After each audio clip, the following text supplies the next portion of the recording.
परभणीच्या गंगाखेड येथे पहाटेच्या सुमारास मॉर्निंग वॉकसाठी घराबाहेर निघालेल्या महिलेला दुचाकीवरून आलेल्या 3 चोरट्यांनी चाकूचा धाक दाखवून महिलेजवळील सोन्याचे दागिने पळवल्याची घटना शनिवारी 8 ऑगस्ट रोजी पहाटे 5:22 सुमारास शहरातील भगवती चौक परिसरात मुख्य बाजारपेठेत घडली आहे।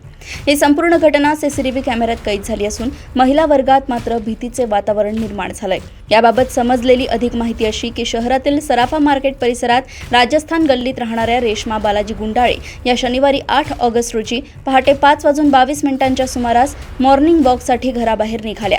भगवती देवीचे दर्शन घेऊन त्या मुख्य बाजारपेठेतील रस्त्याने दिलकश चौकाकडे जात असताना पाठीमागून दुचाकीवर आलेल्या तिघांनी त्यांच्यापुढे दुचाकी थांबवताच रेश्मा गुंडाळे यांना त्यांचा संशय आल्याने त्या धावत घराकडे परत निघताच त्या रस्त्यावर पडल्या।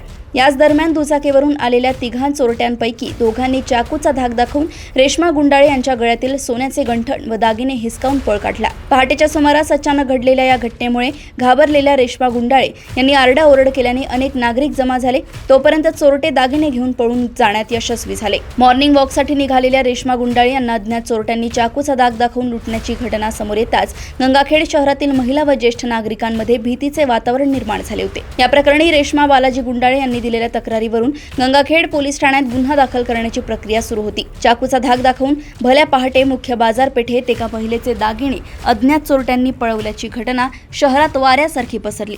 या घटनेमुळे महिला वर्गात मात्र भीतीचे वातावरण निर्माण झाले असून गंगाखेड शहरात लूटमार करणाऱ्या या चोरट्यांचा पोलिसांनी तातडीने बंदोबस्त करून या चोरट्यांना गजाआड करावे अशी मागणी शहरवासीय नागरिकांतून केली जात आहे। परभणी येथून नजीब सिद्दीकी यांची रिपोर्ट।